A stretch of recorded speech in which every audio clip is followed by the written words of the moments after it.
Well, it's so good to see everyone. Thank you for joining us this morning on a Monday in the summer when I know there are competing um, asks of your time. I'm just going to kick off. My name is Sarah Morrison. For those of you that I don't know, I'm the Executive Director at the State Board of Education. And I am really grateful that we can come together to have a conversation, exploratory conversation, about what I would consider really to be flexibility. As someone who took foreign language for 12 years myself, I don't think there's anybody on this call who will debate the value of world languages. I think our chair in particular will espouse the extreme value that he sees in the teaching of world language. I think the real question is the flexibility that we have for Tennessee students today working, or do we need to look at any more nuanced language to ensure that students have the flexibility that they need in the elective focus areas, CTE, and world language? So I'm excited to hear the perspectives of all of you on the call. I know this is a topic that is important to all of you for different reasons, so I'm excited to hear both kind of what perspective you're bringing to this conversation and additional nuance and insight that you can help the board staff and board members consider as we have this exploratory conversation. And I'm really grateful to Michael Derline on our team for facilitating all of this work. I'm going to turn it over to him now to kind of dig us into both kind of the national context, the state context, and to open up to understand who's on the call and where this conversation might take us this morning. Thanks, Michael. Thank you. So this is our agenda for this conversation. As Sarah mentioned, we will start with introductions and framing of the conversation. We'll review graduation requirements, flexibilities, and current practices. We'll have an open group discussion. We then want to highlight a couple of potential policy options and have a discussion about those, and then we will close and discuss next steps. Okay, I will be the official wrangler here, and we'd love for you to please introduce yourself, so your name, your organization, your role, and then just answer this brief question. How does your work intersect with state graduation requirement policies, including world language requirements? So I'm going to go in order here. Victoria, you joined early. Good morning, Victoria Harpole. I'm at the Tennessee Higher Education Commission. I serve as our designee to the State Board of Education. My work really intersects here with making sure there's a smooth transition for students from high school, the skills that they need to be prepared to be successful in post-secondary. Thank you. And I'll skip State Board staff and come back and we'll do those introductions. Ben.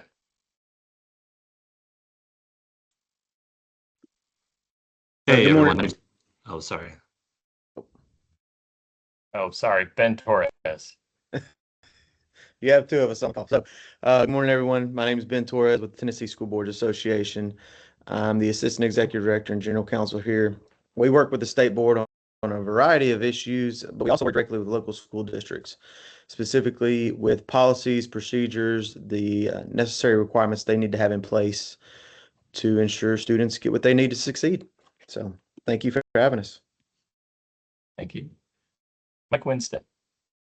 Good morning, everyone. Mike Winstead, Director with Maryville City Schools.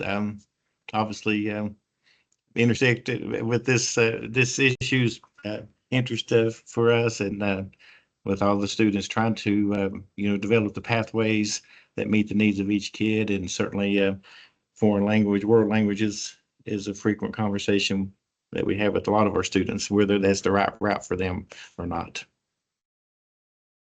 Thank you. Leah.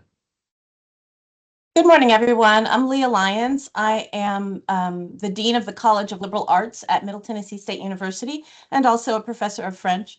My work intersects in this area just in that I've been in higher education for going on 25 years and that I have the Department of World Languages, Literatures, and Cultures in my college and work a lot with recruiting students, high school students from the state of Tennessee. Thank you. Robert. Good morning, everyone. I'm Robert Dent. I'm the Associate Vice Chancellor for Academic Affairs at the Tennessee Board of Regents.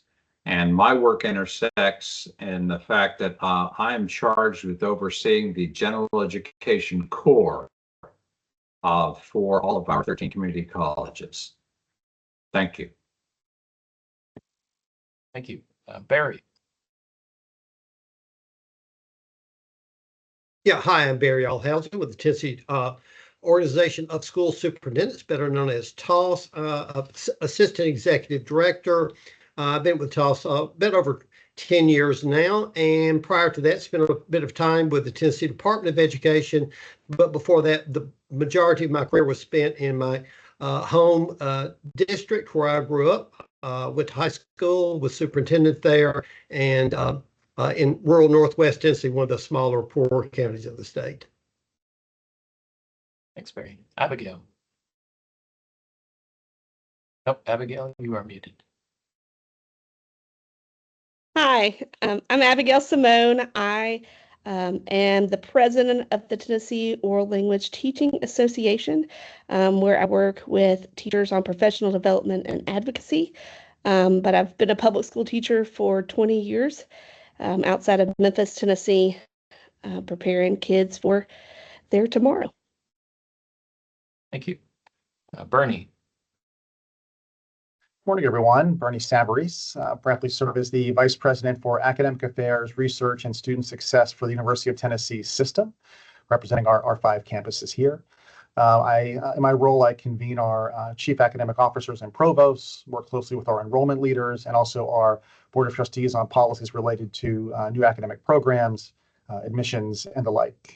Looking forward to being here today. Thanks for your time. Elizabeth. Hey, good morning, Elizabeth Fiveash. I am the CEO of the Tennessee Charter School Center.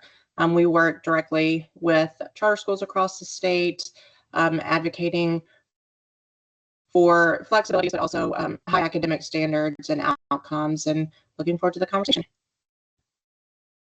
Becky. Good morning, everybody. My name is Becky Ash. I am the Director of Professional Learning and Innovation for the Tennessee STEM Innovation Network.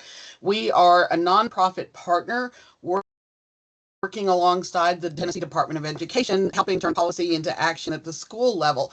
And that's my role. The intersection here is TSIN has been a major partner with TDOE in rolling out the computer science initiative across the state. And I'm really excited to for this discussion today because it's similar. Computer science also started with a study, and that study created the blueprint for a very successful rollout. Thank you. Gary.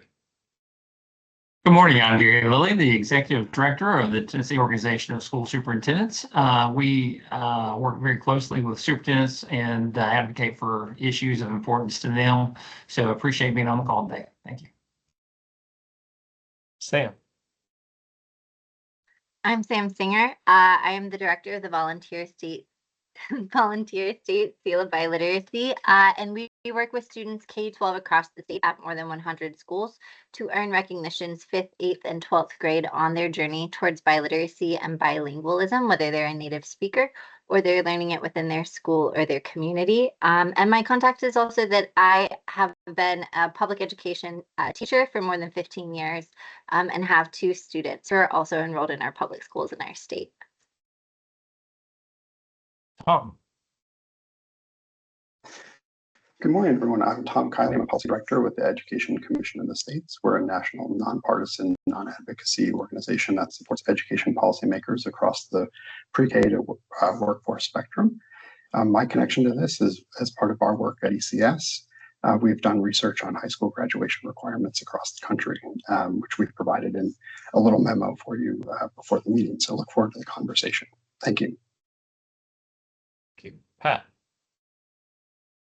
Hi, I'm Pat Sheehy. I'm the president of the Tennessee Business Roundtable, a 501c6 business organization, statewide policy organization representing business leaders across the state of Tennessee. I'm the chief staff executive, and our work intersects with this topic insofar as the business community in this state, certainly the part that we represent, has for over 40 years been concerned about continuous improvement in public education. And our objective is really to ensure that every Tennessee student is prepared fully by the public education system at the K-12 level for success in post-secondary, whether that is college or a career. Sarah. Hi, Sarah Burnett, Chief of Staff at the Tennessee Chamber of Commerce. We are also a statewide organization representing business and industry across Tennessee.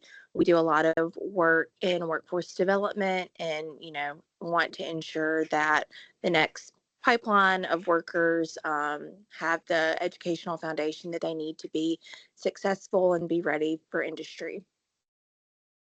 Thank you. Christy. Good morning. I'm Christy Brown. I'm the Chief Academic Officer for the Tennessee Department of Education. I've worked with several of you all in different capacities and support several divisions, but a couple that intersect with this conversation around foreign language under academic strategy and the post-secondary workforce, CT, and military readiness divisions, and look forward to this conversation. Thank you. Ben. Good morning, everyone. I am the Tennessee State Liaison for Education Commission of the States, here just listening in and supporting Tom's work and supporting the State Board of Education more broadly. Thanks for having me. Thanks, Ben. All right, State Board staff, I just realized I never introduced myself. I'm Michael Durline, the Deputy Executive Director of Policy and Research at the State Board. I've been with the board now for 3 years. I was with the Department of Education for about 10 years, previous high school teacher in Brooklyn, New York, also worked in the alternative schools district there. I'm happy to be here. I will, quick introduction, State Board staff, as I see you, our newest member, Josh. Hey everybody, I'm Josh Walton, Communications Officer here at the State Board for the past hour and 14 minutes. Prior to that last week, I was at TDOE on the communications team there. Happy to join. Thanks. Erica. Good morning. I'm Erica Light, the Director of Research for the State Board of Education. Prior to coming to the State Board, I was also at TDOE for a while. And right after college, I was an English as a foreign language teaching assistant in Germany and was an undergraduate German major. So I have some personal experience with world language education. Nathan. And she's a newly minted PhD. Yeah, that's right. So, I'm Nathan James. I'm our Deputy Executive Director for Legislative and External Affairs.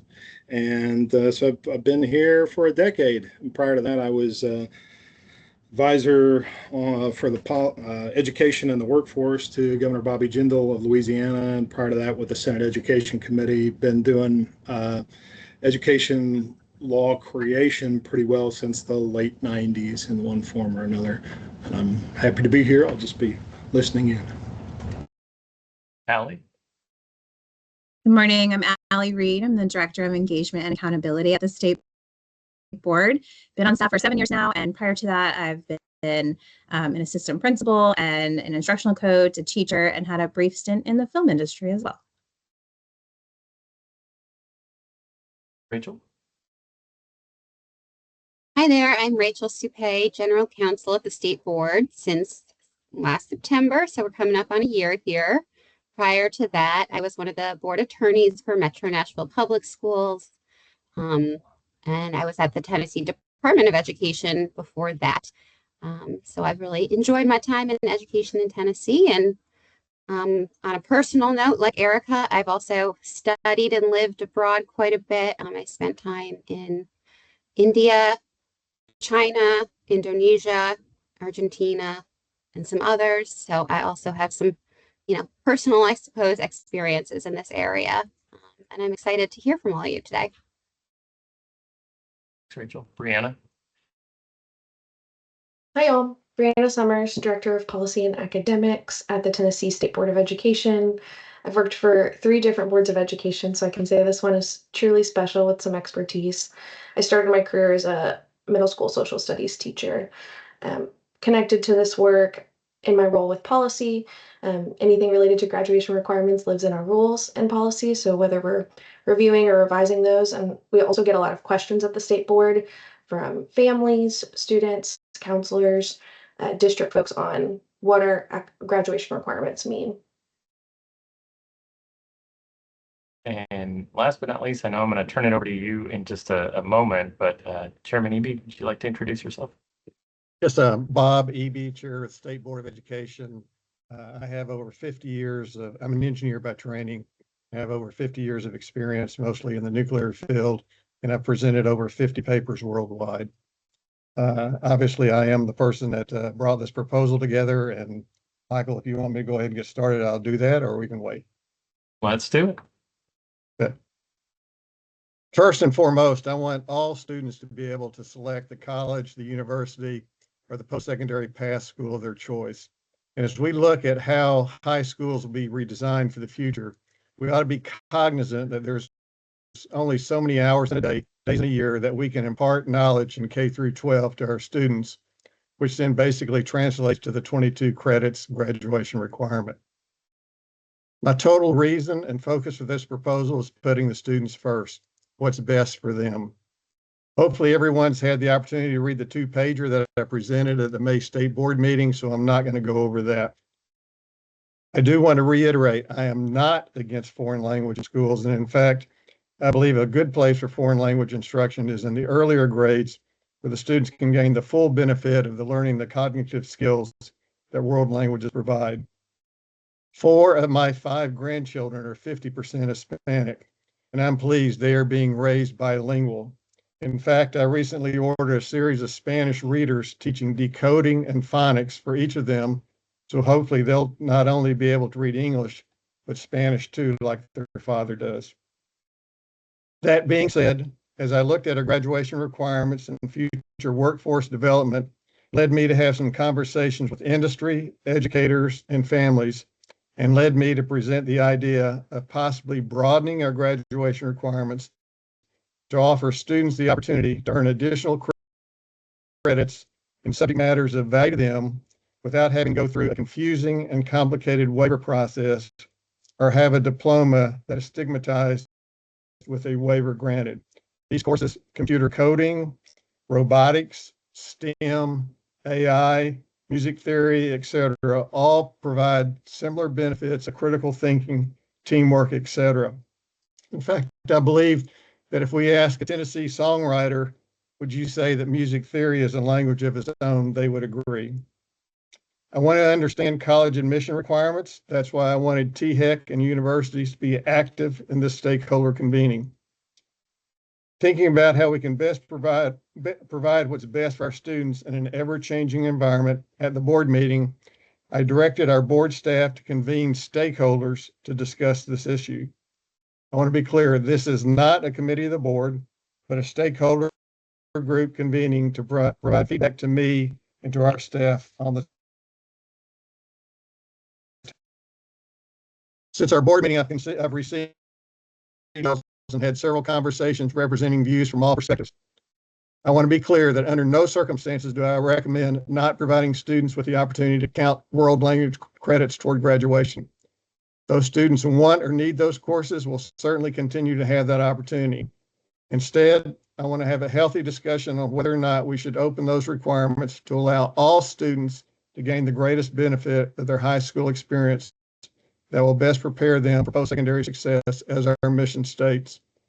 I also want to discuss implications if we go this route on guidance counseling for students to see course options and also college admissions.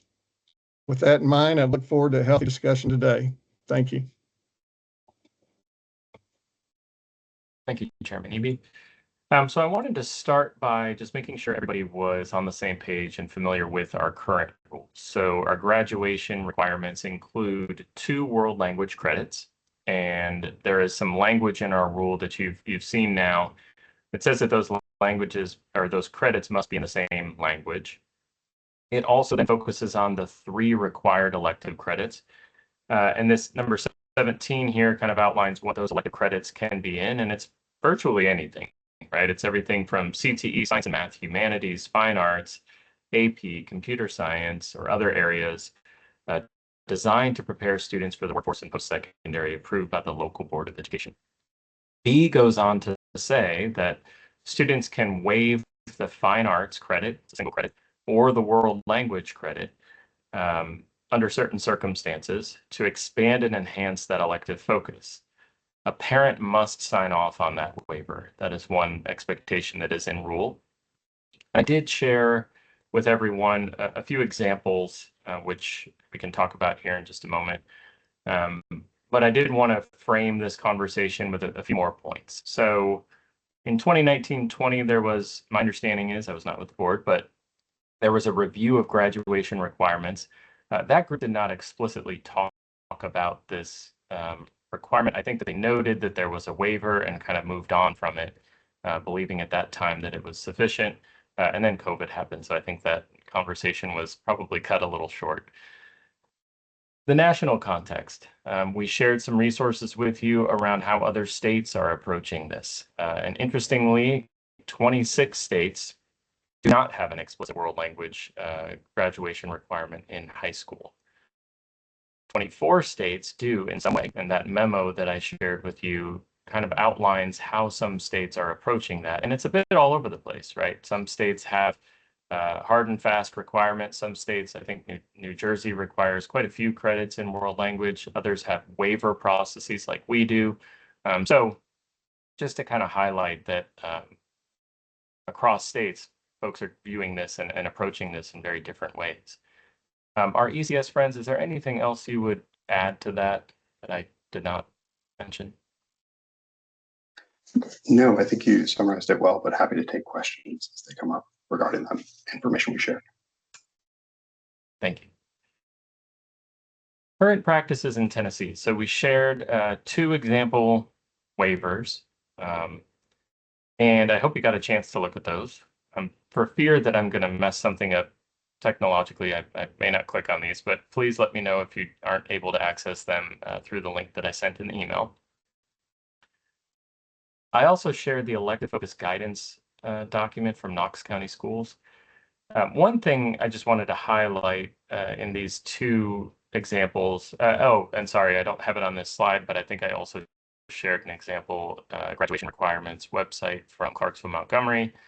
One thing that I just wanted to highlight here is that they all are framing the parent signature or the parent sign off of the waiver as being necessary, because if a student, in the context of these waivers, if a student is waiving world language, they would face challenges being admitted to an institution of higher education. And some of the language in there is quite strong. But to kind of jump down to the higher education admissions conversation, I've learned through this process that that's not exactly the case. And so I wanted to make sure our higher ed partners, Victoria, Bernie, others on the call could speak a little bit to college admissions, and maybe not just admissions, but also selectivity. So Bernie, Victoria, anyone else who is familiar with admissions in Tennessee, if you could kind of speak up and just share kind of your understanding of that, that would be appreciated.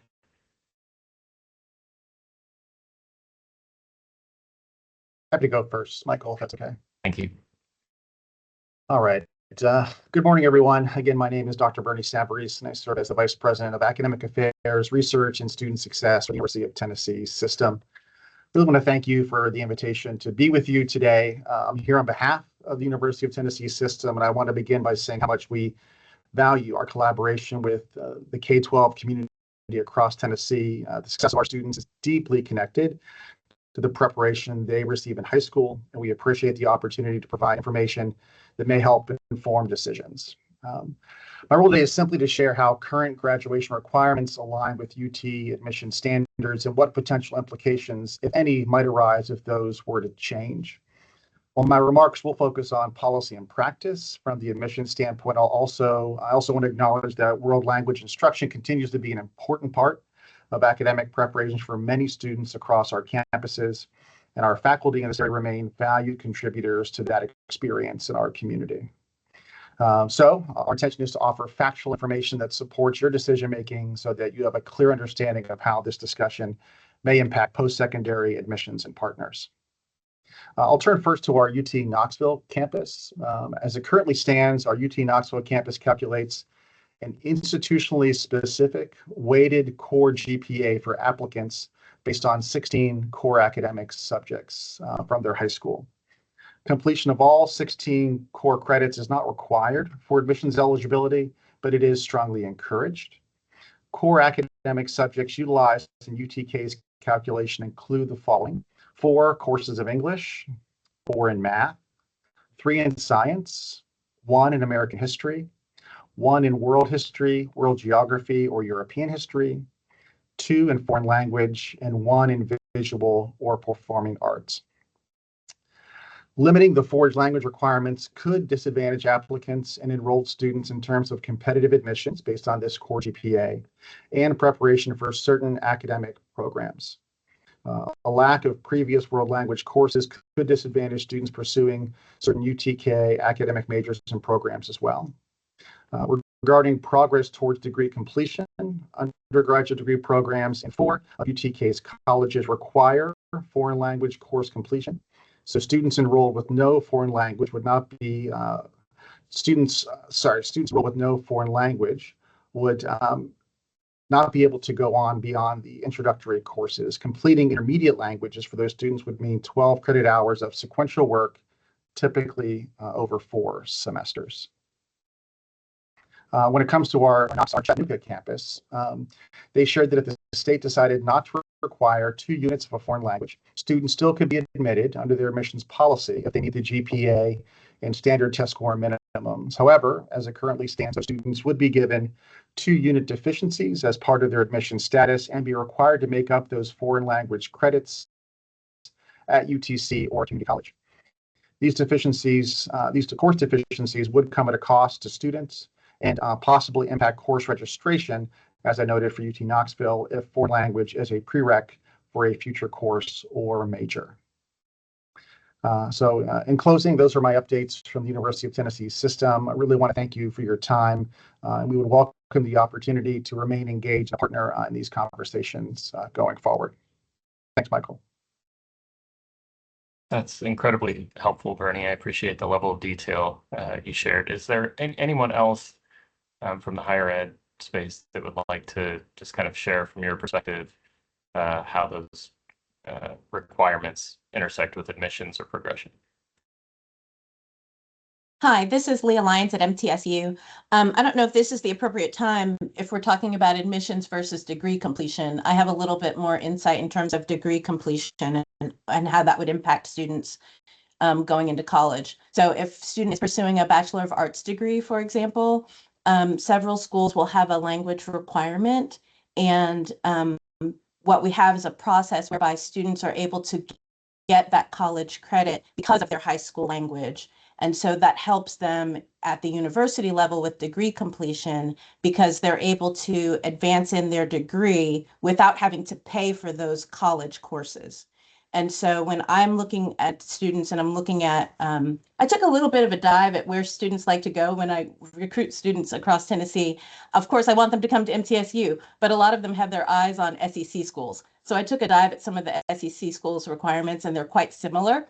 And so we just want to make sure that students are not having to pay for more college than they can afford. A lot of our students at MTSU are first-generation students, financial aid dependent students.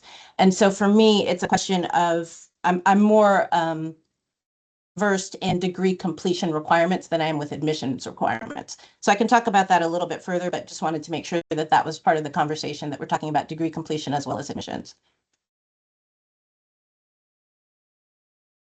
That's very helpful. Thank you.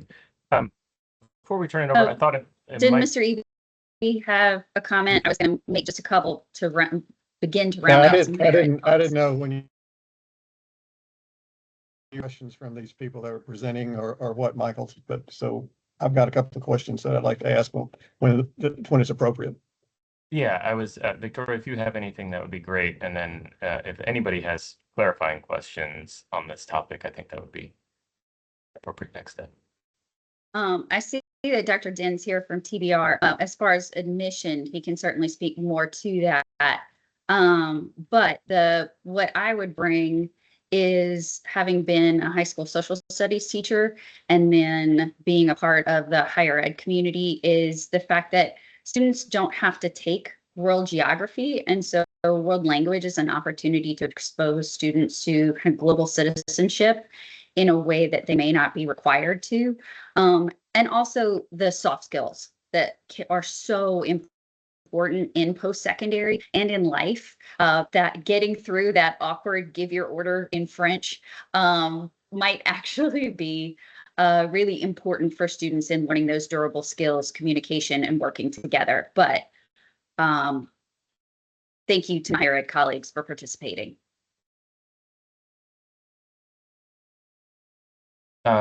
Just a quick note, I don't think the recording will capture chats, and we just want to make sure we get everything. So while I very much appreciate the chats, please feel free. Let's use the hand raising function, and if you do have something you'd like to share, I will call on you. Robert. Yes, sir. Robert Thank you, Den. Michael. Yes, sir. Thank you. As far as admissions, of course, the Tennessee Board of Regents community colleges are open admission. So the world language is not going to be a factor in the admissions for our students. As far as the impact for competitiveness, again, that same issue applies.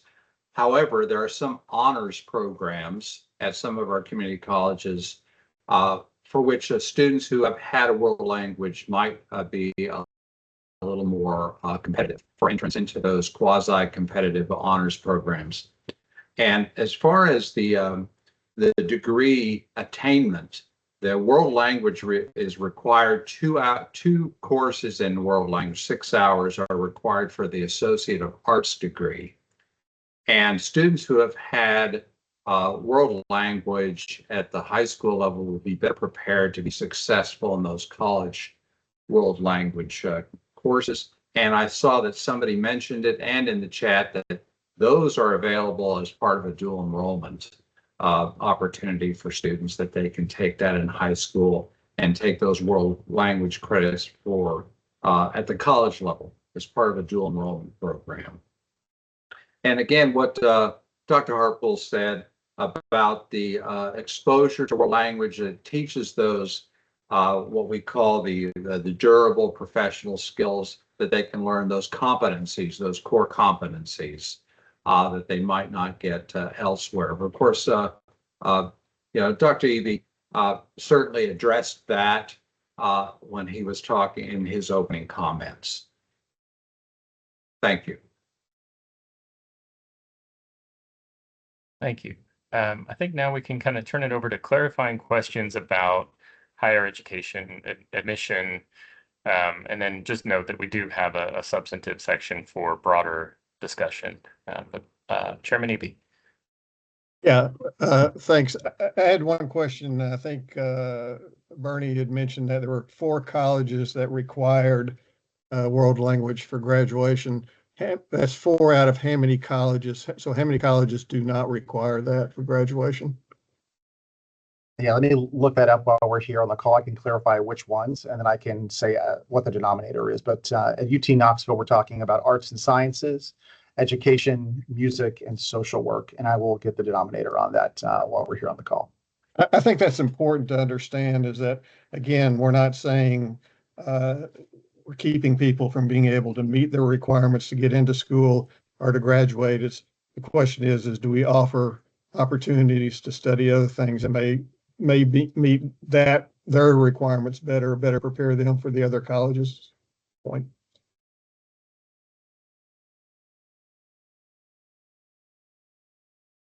Abigail.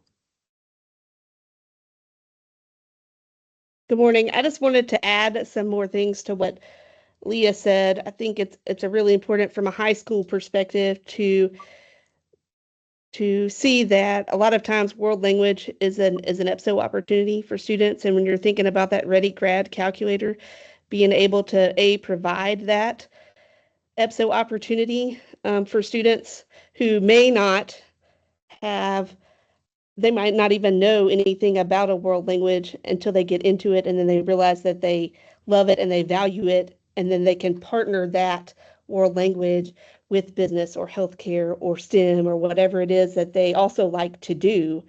And so they can use that world language and their future career focus and kind of marry those things together. I see that a lot with what I do. Also, I wanted to kind of share a perspective as far as college readiness. I work with a lot of students who are looking to play athletics in college. And the NCAA clearinghouse, while it doesn't require 2 years of a language, it looks very much like those 16 core courses that UT was talking about. And a lot of times the career focused classes don't count in that matrix. And so I would hate to, sometimes it's kind of a shuffle for those students, making sure that they are eligible to be academically qualified at the next level. And a lot of times world language is a great way to do that, and it counts towards that matrix. So I had heard that comment, and I just want to make sure that that's in there as well. Thanks, Abigail. Ben. This was just a follow-up clarifying question. The 4 colleges were mentioned and some of the other colleges at the universities, but I just wanted to clarify, are all degrees within that the college offers, do they have that foreign language entrance requirement or a foreign language requirement through the course of study? Is it all degrees or just certain degrees? If we're talking about UT Knoxville, my understanding is it would be the degrees offered under that college. So arts and sciences, which make up about 20% or 7,000 of the students, education, music, and social work. So that's my understanding. And to the earlier question, there are 12 undergraduate colleges or schools total, and so 4 of the 12 for UT Knoxville. Thank you. Thank you. Sarah? So for students who are pursuing a non-traditional 4-year post, secondary path, who are enrolled in their CTE programs, they want to do a TCAT and become a welder, have their own construction business. These, I guess, expanding the requirements, what we're talking about, that would allow them the ability to either do the language requirement, or there could be other additional classes, like I think robotics and a couple of others that were mentioned at the beginning of the call, that they could take instead of world language. Is that right? Just so I'm clear, are you speaking about currently or under a potential proposal or both? Yeah, under potential proposal. So currently they could technically do that, but they would have to request this waiver that then the district would sign off on. Parent would have to sign off on, but they could do it through that pathway. In a moment, we'll talk through sort of a proposal that could be considered. So we haven't really proposed anything just yet, but in one of our 2 policy options, you'll see a shift that would put more emphasis on the elective focus credits and allowing students to choose more credits within that pathway. So short answer is both current and potential proposal, that would be permissible. Got it. Thank you. Mm-hmm. Leah. Nope, you're muted, Leah. Thank you. I was lowering my hand and forgot to unmute. I think this is going back to Ben's question just about if it's required for all programs, and the answer to that is no. Excuse me. But I think it's really important to point out, and I'm speaking as a mother of 3 Tennessee high school graduates who each changed their majors in college. Oftentimes students don't know exactly what they want to do. And so I think it's really important in high school for the students to have a broad-based education that covers a lot of things so that they are prepared for their next steps. And I say steps plural because often that changes. You think you're going to study one thing, and so you think you only need a certain set of skills or a certain set of courses. But then when you're expanding your options in college, then sometimes you find that you want to actually study something different. And so I would hate to see students unprepared for that change if it's something that they really want to do.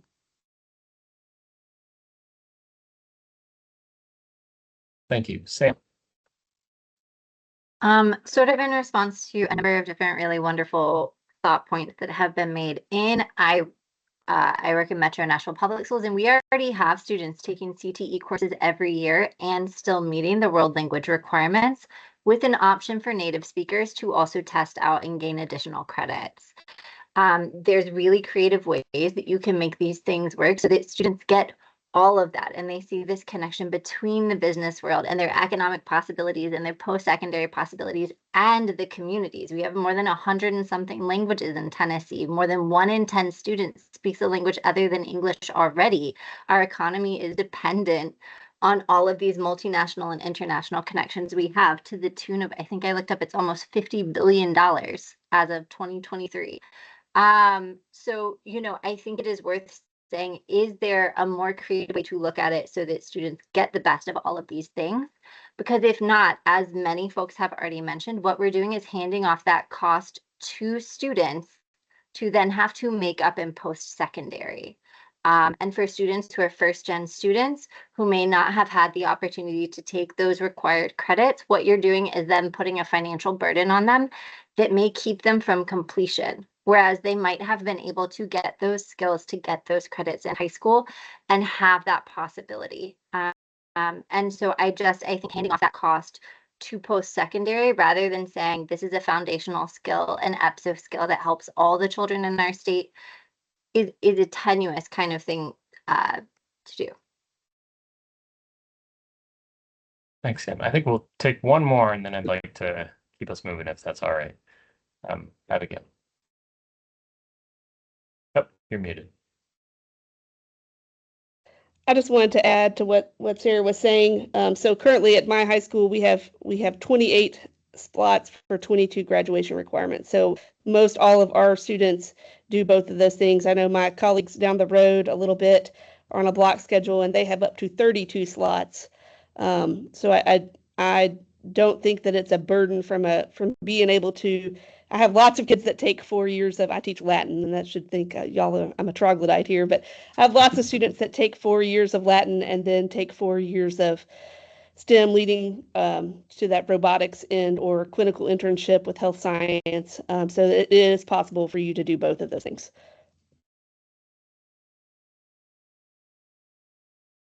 Okay, thank you. Well, we've done a whole lot of group discussion already, but I did have some key questions here, some of which I think we've really heard from folks. So I'd like to try and narrow the focus on those questions that we maybe haven't covered, because we do want to share a potential policy proposal and get your feedback on that.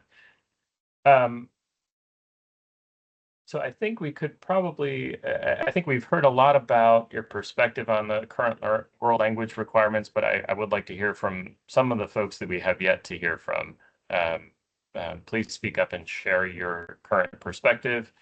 And then let's talk a little bit about the waiver, because I think that that's important. So anybody who is a little more familiar with how that process works, please speak up.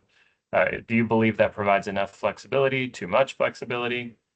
And what does it actually look like in practice? Are districts utilizing the waiver to support more intentional course taking? I think that's an indicator that perhaps the waiver is being used in a way that supports Chairman Eby's view here and vision.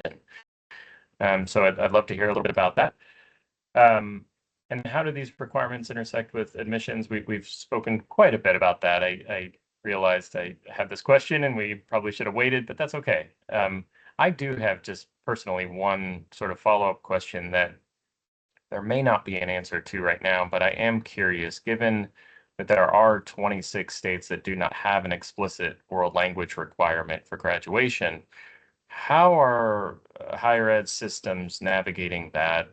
Are you finding that even in those states that don't have an explicit requirement, they end up taking world language and you're not seeing a ton of kids come to you from other states world language courses? But I'd be curious to know a little bit more about, especially given that Tennessee borders more states than any state in the country, we get a lot of folks from out of state. So I would be curious to know kind of how you're navigating that in your institutions. If that's a question you can answer, I would love to know.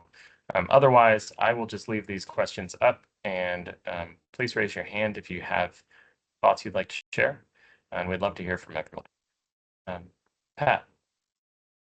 I was actually going to dive into the waivers. That's something I don't understand, and I wanted to ask, what data do we have about the incidence or usage of waivers currently and or trends of usage or requests for such waivers? That's a kind of a blank spot for me.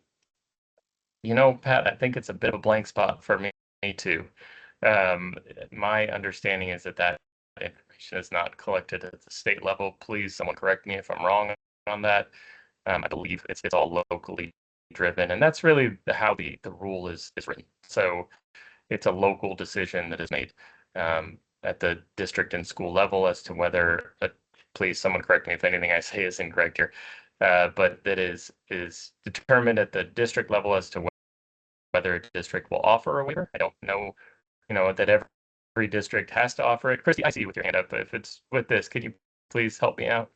I can. We currently do not collect that information at the state level. It is locally driven, and we see similar waivers that are available. Just when you pull those resources together in your email is a good cross section there of what's available that we see as well. And the only other thing I would add to the conversation at some point is maybe potentially looking at which middle schools offer it as a potential high school credit, which would offer some flexibility there in the high school space, is something that we could look at. I don't have it on hand, but something we could look at. But we do not collect the waiver information at the state level. You're correct. We have some local districts on here too, I think, though, so we could ask them. Thanks for the assist. Perfect timing. Mike? Yeah, speaking from my experience in Maryville, we have one high school with a very high percent of our students who do go on to 2- and 4-year post-secondary opportunities over, about 85%. Our waiver percentage with the foreign language waivers about 20%. It pretty much lines up with that percentage. And speaking, I'll start by saying that I would be proponent of increased flexibility in this area. I think the waiver process is a carryover from the old, when we had the 2 route system, the university route and the CTE route. And as we merged that into one, the compromise to make that one route was to require foreign language and fine arts and provide a waiver. So I think it's just a holdover from that time. And we wouldn't see a big change in Maryville in the percent of students taking world language if it stayed as it is, or if it was a new policy where it was like some of the other states where you could do world language or this. Our percent taking world language wouldn't change a whole lot. And you asked a question, Michael, that about how do we navigate those kids coming to us from out of state. I think the data that I would be interested in is what percent of students, I know it's probably not out there, but what percent of students in these states who don't explicitly require world language, what percent of their high school students are still taking the 2 courses because of college requirements, compared to, say, Tennessee? I don't think it's very different. I think we may be making much ado about nothing. It's really the role of that counselor sitting down with the students and developing that 4-year and beyond high school plan.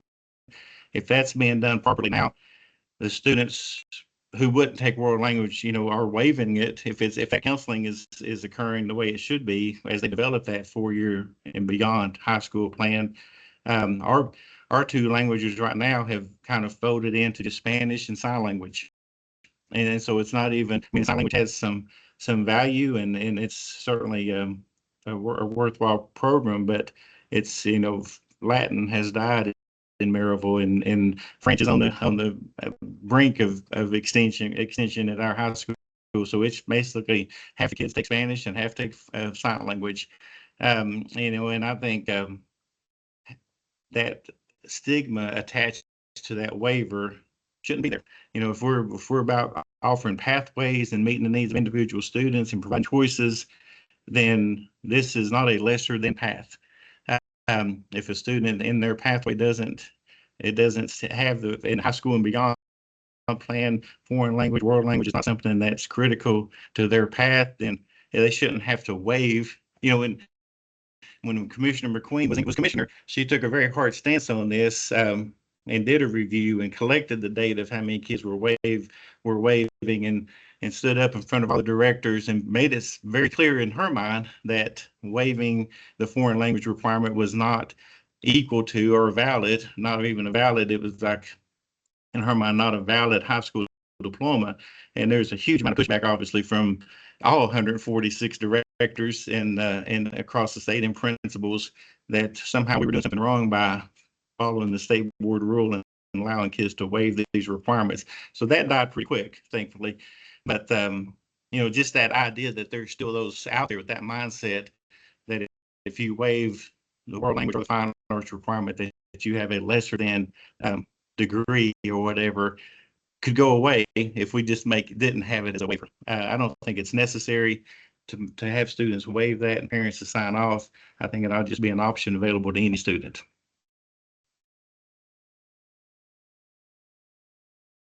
Thank you. That generated a lot of thoughts, I think. Becky. Thank you. Let me couch what I'm about to say. I've got 3 quick points to make. The Tennessee STEM Innovation Network, our vision is to see Tennessee create the next generation of problem solvers, whether that's problem solvers going straight to the workplace, into the military, into 4-year, into graduate studies. It's all about making sure that our citizenry, when they go to vote, are people capable of critical thinking and problem solving.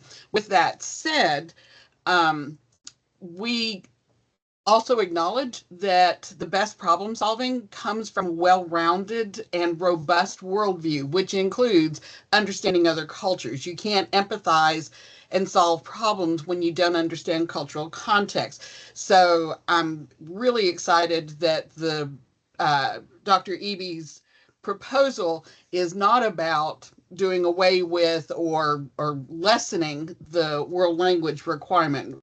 We wholeheartedly support it, even as a STEM organization. I will say from our perspective, we do a lot of work with national computer science networks like Code.org, CS for All, CSEA, et cetera. And while you pointed out a couple times that right at half the states have graduation requirement in world language, only 12 states in the country currently require computer science as a graduation requirement, and Tennessee was number 9. So we're in the top 10 on that particular trend for the future.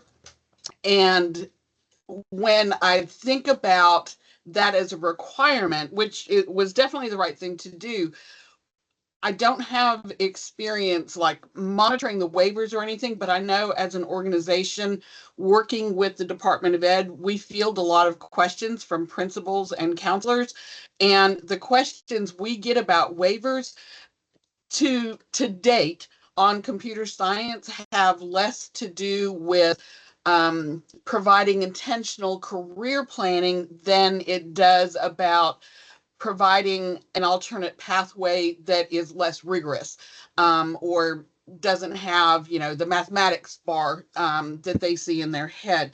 So I think that should be an important part of our conversation, is to make sure, and I loved what Dr. Winstead just said about maybe changing the language, that it's not a waiver, it's about pathways. One of the things that we hear as we go around the state are districts looking at kindergarten to career pathways.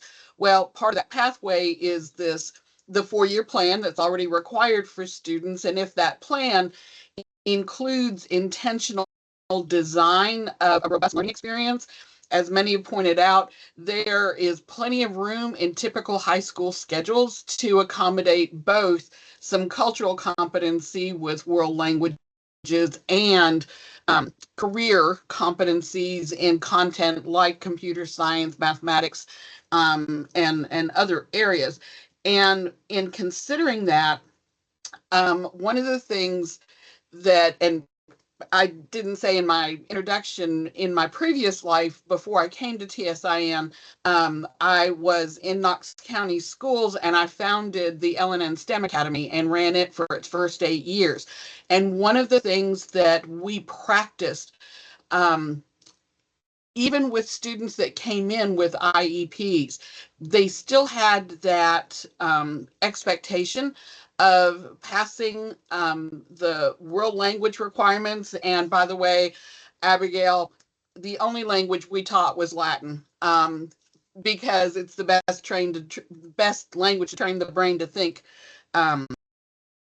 systematically. So yeah, that got a lot of pushback, but our ACT scores bore out that it was actually a good practice.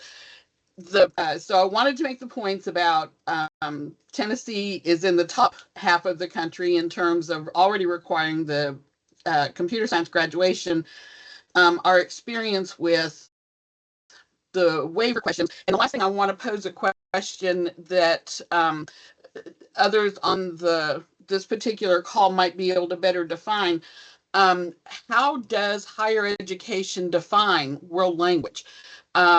When we think about offering computer science as an alternative pathway to the languages, which is fine to consider and study, one of the things I would caution us about is being very particular in what is allowed to substitute, because a course like Computer Science Foundations that meets the computer science graduation requirement does not teach language. And it's not until you get into advanced computer science classes, like even beyond coding 1, coding 2, and the practicum is when you start focusing on Python and Java and the specific languages. Even computer science principles is language agnostic. You have to go to computer science A in high school before it is language specific. So I think that at some point in the conversation, if it's going in that direction, we do need to be intentional about that. And I will be quiet now. Thank you. Thanks, Becky. Elizabeth. Thank you. Just one thought and then a question. I just want to make sure that we're considering that if it is no longer a graduation requirement, that every district and school will continue to offer a foreign language.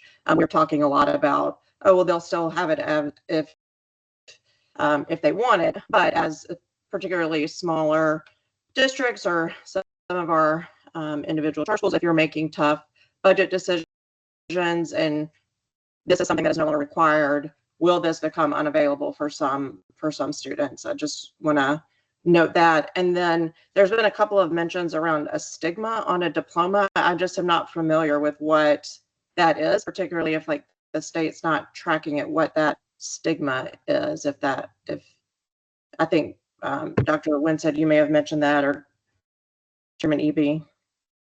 I'm not sure what that means. Does anyone want to answer that question before we move on to the next question?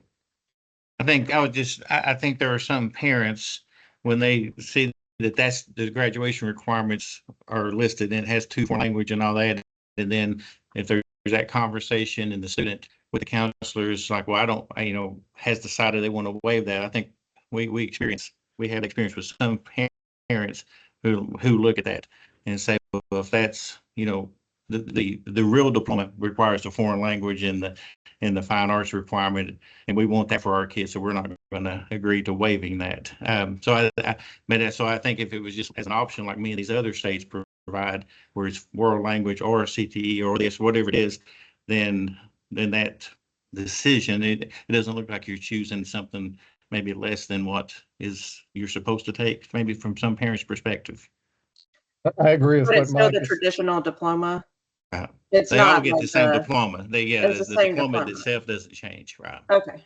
And we're on I block agree. schedule as well. I should have said that. So we do offer the 32 credits, and we do have a lot of kids who can do it all and do the world language, do their CT and all that. But that's not all of them. There are some who I think that's that's a big stumbling block. Is going that route. And so so we require, I think somebody asked, what's replaced when you waive it, what replaces it? And so under state board rules, under our policy, they have to do another 3-course elective focus that's related to their first elective focus. And so you already have the 3-course focus, then you have to do another three-course elective focus somewhat related to that first one in our system.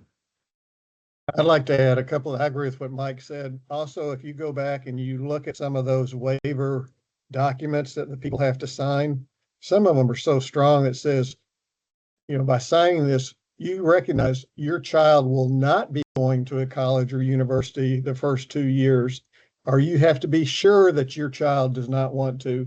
So it's, when you start signing documents like that, there is a perception there that it is less than a high school diploma. I think that's important to make. And I'd like to make one other point while I've got the floor here. Again, I'm not saying not have foreign language as a requirement. In fact, one thing you might look at, right now we have 2 credits. The 2 credits have to be in the same foreign language. If you're really looking at culture and how to bring culture in worldwide, why require both credits to be in the same foreign language? Why not allow one student to say, take 1 credit in Russian and 1 in Spanish or something like that? Again, opening up the opportunities to what's best for the students.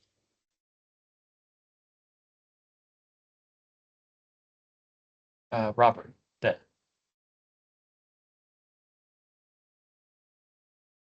Yes, thank you, sir. This may have been answered, but hidden inside the conversation, does something on the student's transcript list or notate that this was a waiver of some kind, or do all the transcripts just look the same? Whether My a waiver or understanding not. my understanding is they look the same. There's not an asterisk or any notation that a student waived either world language or fine arts. So the stigma that people have been using, that word stigma, lies within the family. I mean, they're stigmatized internally. That's nothing that, if this goes out to a college or a business or some other program application, they're not stigmatized externally, correct? I think that's correct. Thank you. Abigail. Hi, I just want to kind of push back on 2 things that Dr. Winston said. So kind of how it works in our district, just from a waiver perspective, is I would say like pretty much everybody takes 1 year of a language. And then, if for whatever reason it's just not for them, then we offer the waiver as an option. I think a lot of art, because, I teach at a very high performing suburban public school, and I think that's the expectations of everybody. And I think that you are right. I've read our waiver, and I think that we could reword it a little bit to be a little bit more family friendly. But I think we also have to keep in mind that there's no notation on their diploma or anything like that that says that they were less than or whatever. I also wanted to talk about if, we say, Dr. Winston's example, if 20% of his students in Maryville take the waiver, well, that's because currently 2 years are required. And so I think the required is the default. And so if we remove the requirement or change the requirement in some way, how would that number rise? And if that number rises, what kind of, from a budgeting and staffing perspective, as Elizabeth said, is that going to take away opportunities from the whole? And then it becomes a staffing issue for schools who may already have a staffing issue. I know world language teachers don't grow on trees. And so, that's just something to think about, like, would that number rise if the opportunities were expanded, and how would that impact the overall offerings and programming that a high school offers? I want to push back a little bit on the 2 years of a language. Dr. Eby, Chairman Eby, a lot of kids, you want to take 2 years of the same language in order to get to the depth of language and intercultural competencies that you would be able to go use it. I think world language education has really changed, even since I started teaching 20 years ago, that it's much more focused on communication and what you can do with it, rather than like, declining nouns or translating sentences or whatever. And so to really give them those 2 years to kind of get over some of those initial, I think somebody mentioned it earlier, having those like being able to order in French, getting rid of the scared part, sometimes takes time to develop, especially to be able to produce a language. I don't know how much y'all know about literacy and how and phonics and how things work, but you always, the receptive language comes first before you produce it. And so I think that's why the 2 years. I will say that we at my school have students who do take, they might start in Latin and I have a student who started in Latin, took 3 years of Latin, and then started French along with it. And she ended up with a PhD in French and works at Meta now. So she did great. But I think that you're right, providing that opportunity is a great one too. Thank you. Take just a few more and then I'd like to move on. Leah. Thank you. This goes back to Becky's question about how the higher education industry defines language. And I think that it's important to talk about the competencies that we assess. And so that includes speaking, listening, reading, writing, and culture. And so that's what would define a world language. When we're talking about, I think music theory was mentioned, in coding, other things. We're talking about a distinct competency in speaking, listening, reading, writing, and culture. And so I think it's important to talk about that. And just as a side note, while we're talking about a lot of technical education, one of the big programs here at MTSU right now is concrete industry.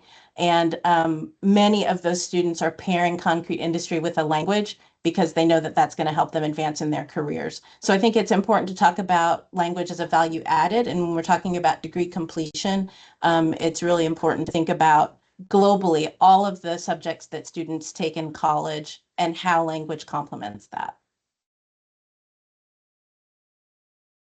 Thank you. Sam. Thank you. I wanted to kind of echo what some have said, in the sense that as soon as we make it optional, there are school districts that for budget reasons are going to cut these programs entirely. It is already very hard to fill these positions across the state, especially in underfunded or very rural areas, to get past Spanish 1 and 2. And this will make it even harder for those districts to offer heritage Spanish or a heritage language to speakers who are out in these other areas of our state, or to expand into other languages that our workforce might need. I think that one wondering I have is, we're talking about it's difficult, even if we know it's an important skill, so let's make it very optional. And my wonder is if we actually kind of take the opposite tact of, we know that employers want this skill. We know that this is a college, career, and community skill that we want our students to have across the state.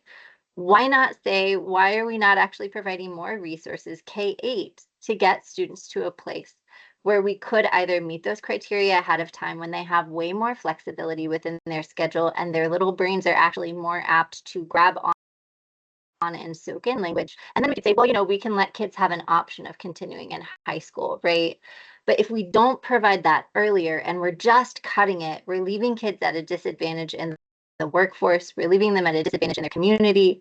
And so my wonder is, rather than saying this is difficult, let's cut it or make it optional, why don't we say, what would it look like if we did it the way that the research shows? If we did it the way where we say K-8 is really that spot to get kids to love a language and get them to absorb it, right? And then we really can push for those EPSO courses to be available to students in high school, right? To get them those college credits before they go. And my other question is, have we looked at our workforce? The last data I could find was 2 years ago. Have we looked at our workforce in terms of what we're looking for in terms of bilingual and biliterate employees? We have, again, a large chunk of our economy and our exports are dealing with international or multinational companies. And have we asked them what languages they're looking for, right? There are some parts of the state that need German. There's some parts that need Gujarati. There's many parts that need Spanish. But we haven't done the studies to say what our workforce actually needs, nor have we asked students what they actually want when they're going further in their education. And I think those are two communities that are worth finding out information from before decisions are made.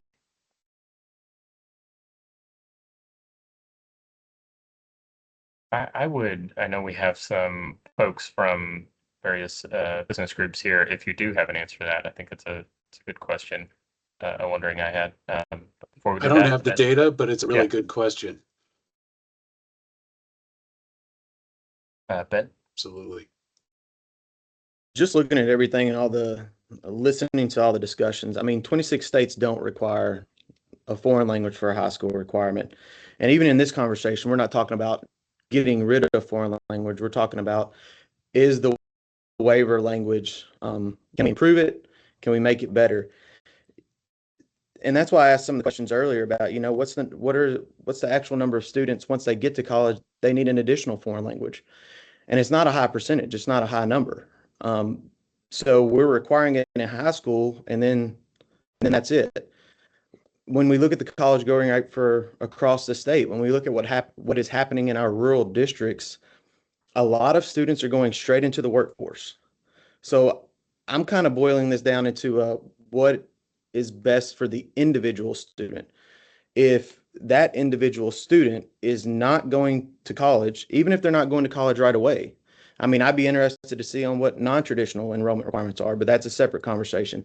If a student is not going to college and we can free up 3 courses for them to either work towards a certification, to work towards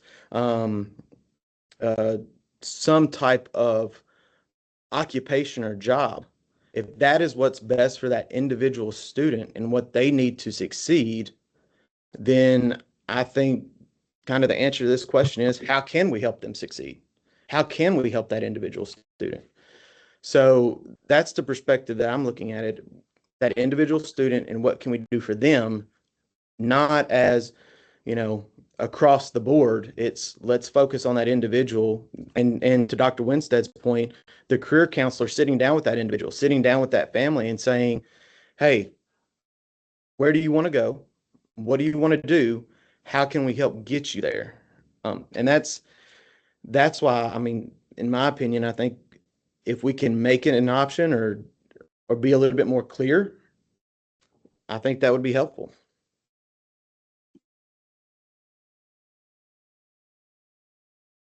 Paul, Dr. Lyons, if you don't mind, I'm going to move us forward, but please hold that thought.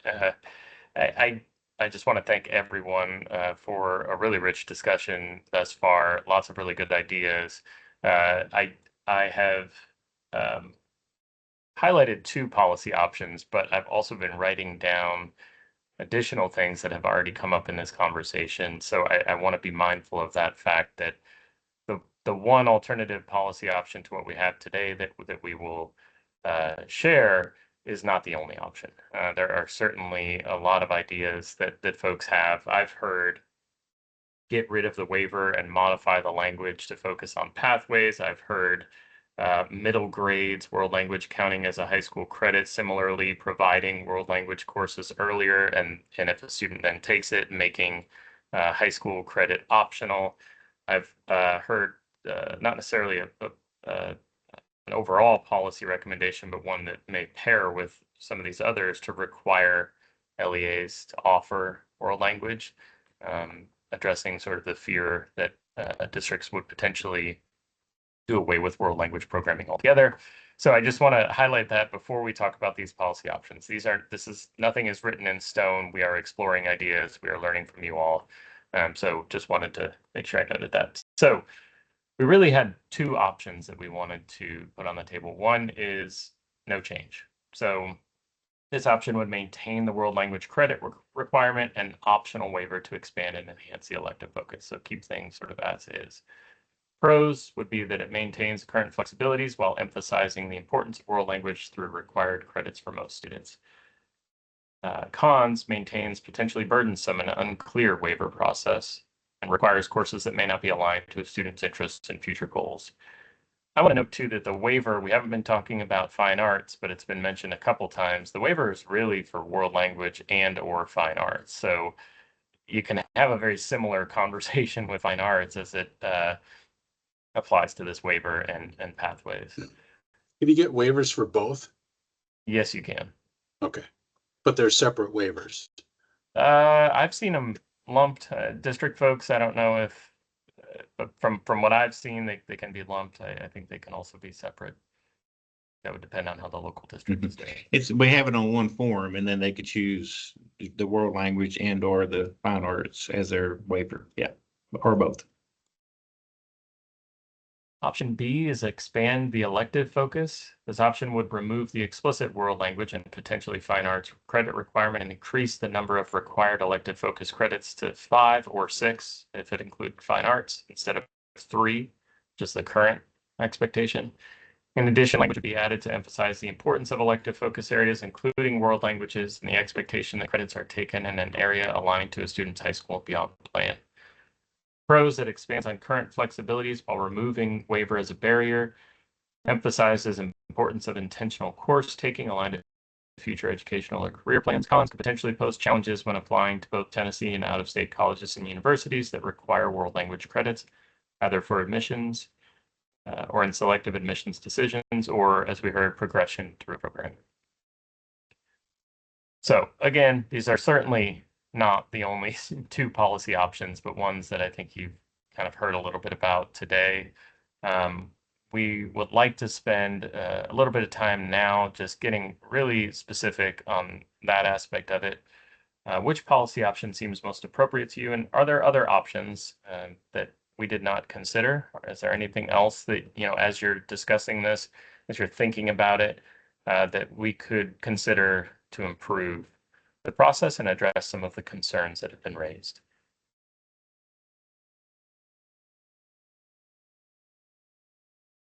And I'll give folks a little think time too. Dr. Lyons, yeah, go ahead. Thank you. Are you able to share that slide about the first proposal? The first option? Yeah, I guess I just had a question about, in terms of the cons, the potentially burdensome and unclear waiver process. It seemed pretty clear to me. Like I said, I have 3 kids, but also my husband is a school counselor, so I know he's gone through this with high school students before. I've never understood it to be burdensome or unclear. So I think that language is a little bit, it may be a little bit misleading, but I'm not sure. The other thing that I just wanted to focus on is just how very much students change their minds. I think when we're sitting down talking with a 15 or a 16 or even a 17-year-old about what they want to do in their future plans and making decisions about their next steps based on how they feel in that moment or what they think their path is going to be in that moment. I'm not sure about everybody on the call, but most of the people I engage with did not know what they wanted to do when they were 15, 16, 17, or 18.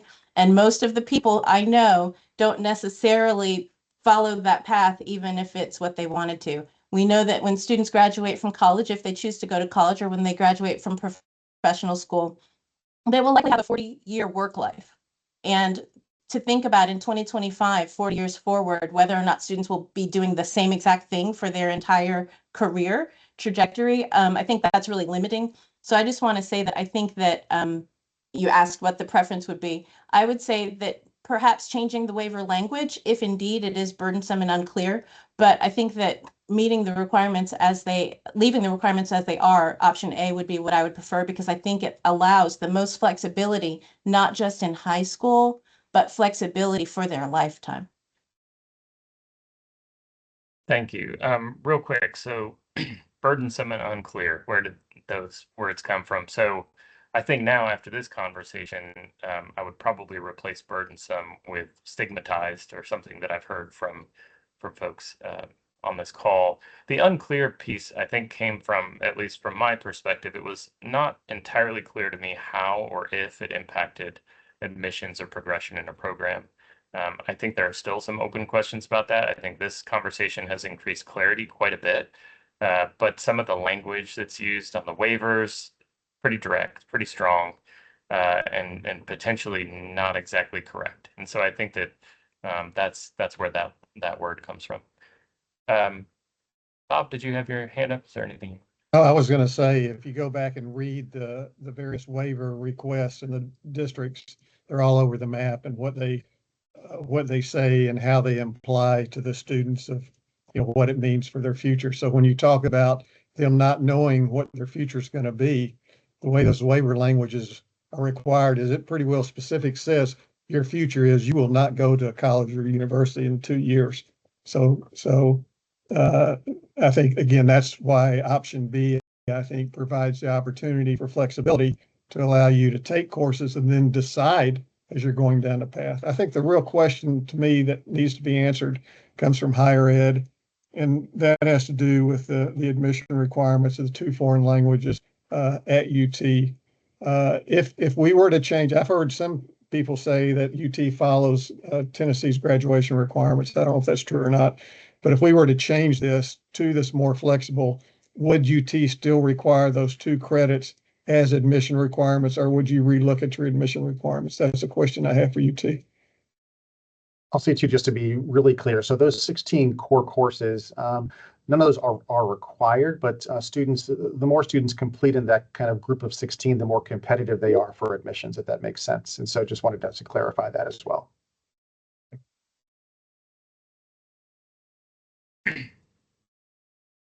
Elizabeth.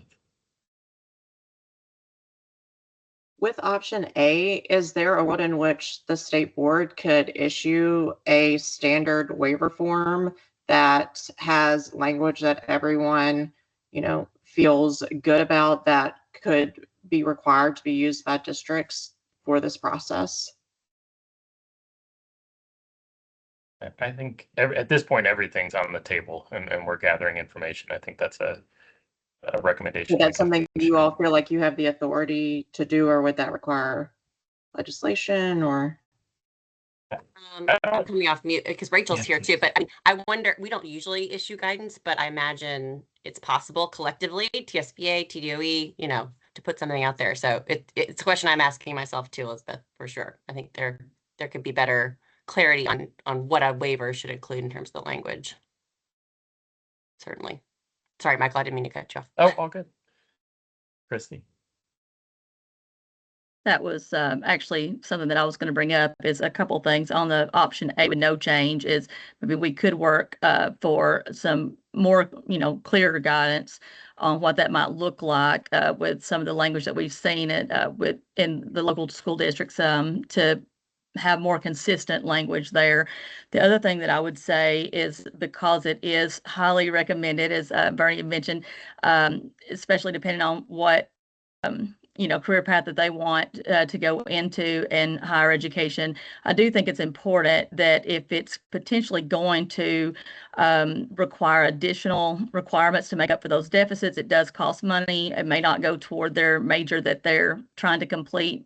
Perhaps that it's important for parents to be aware of that as well. If that's, again, is all of these things about communication with the school counselor, the parents, the high school and beyond plan of, working with that student on what they intend to do. But I would say some clear guidance, we'd be happy to support with as well at the department.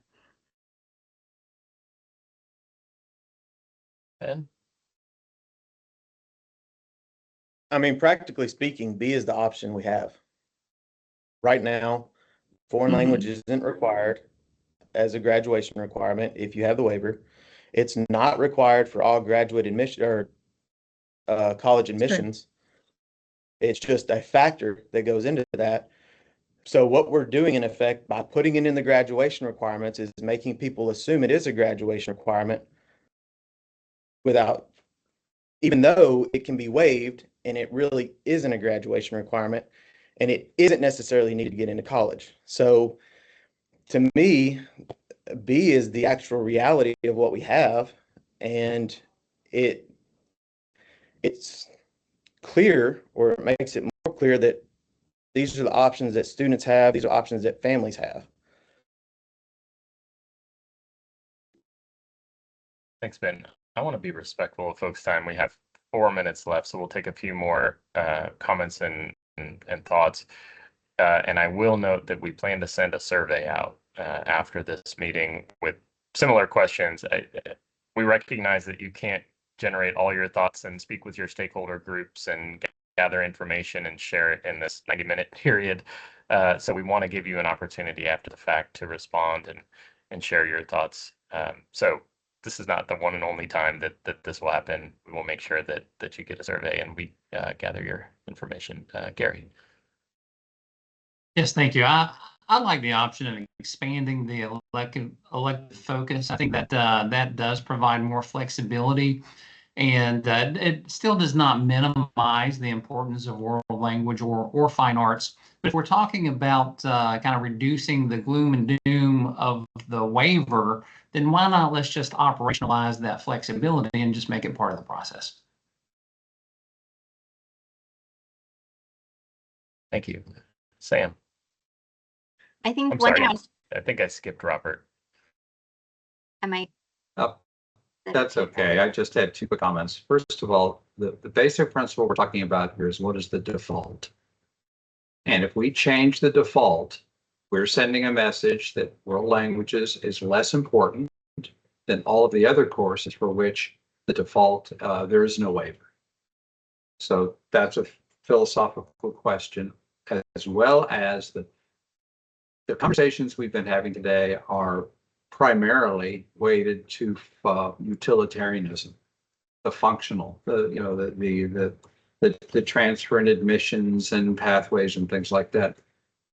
But it's important to think about, what do we want our students to know about the world? What do we want them to learn about themselves and about how the world works and on being human? And I think the world languages are very important when it comes to that. Thank you. Thanks. Sorry about that, Sam. Okay. And yeah, to echo that, world language does both, right? World language is something that prepares our kids for the workforce. It prepares them for post-secondary, but it also is an interpersonal skill, and it's building those soft skills and those capabilities that we want them to have as community members, as civically engaged folks, and as folks who can be leaders within whatever world they enter into afterwards. I think one point I kind of had that's a really kind of technical, but on the application side to Mr. Torres's point, is that when we play with the language or make things optional or say these aren't the categories to include, what we're going to see is systems and LEAs following that guidance and cutting programs. And so it does, in effect, have this sort of ripple effect of creating budgets and funding for other things, not because we're not saying it's an option, but because other things may be more readily available. It may be hard to get a foreign language teacher, things like that. So anytime we change language in policy that has to do with schools, that has immediate on the ground effects on hiring, firing, program options, and course options for students.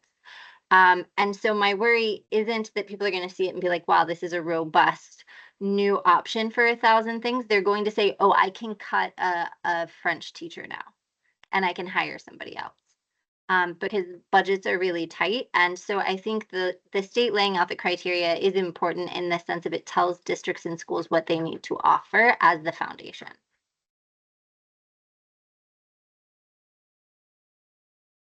Thanks, Sam. Okay, we are at time. Again, we'll use information gathered from this meeting as we consider policy recommendations. We will send out a survey so we can sort of memorialize your thoughts and really spend some time looking at them. And if we believe this group needs to meet at any point in time after this discussion, we'll let you know. I don't know yet if that's going to be the case. We need to spend some time just kind of gathering our thoughts, but we very much appreciate all the wonderful comments, participation, your expertise, your thoughts. Bob, Sarah, anything else you'd like to add? I'll just say we wanted a healthy discussion. I think we certainly have had that. Yes, I'd echo that. I was just typing in the chat. What a rich conversation. Thank you so much, everyone, for showing up and really engaging. These are all hard trade-off conversations. I think we really got to the nuance and the a lot of the considerations that are on the table. So I look forward to the survey information, as Michael mentioned, as a chance to go a level deeper in some of this. If you have other thoughts you want to share with us, and certainly this is not the end of the conversation, but really do appreciate everyone's very active participation today and lots to think about moving forward. One final note I'd like to highlight, because I've received a few comments on this. Any change in this space would require a rule change, and that has to go through 2 readings. There's a very, very formal process. It takes months. And so I just want to make sure that as you're speaking with stakeholders, if you receive questions about this, that you are knowledgeable about that. This is not an overnight shift. And again, appreciate your engagement, and let us know if you have any questions after the fact. Good to see everyone.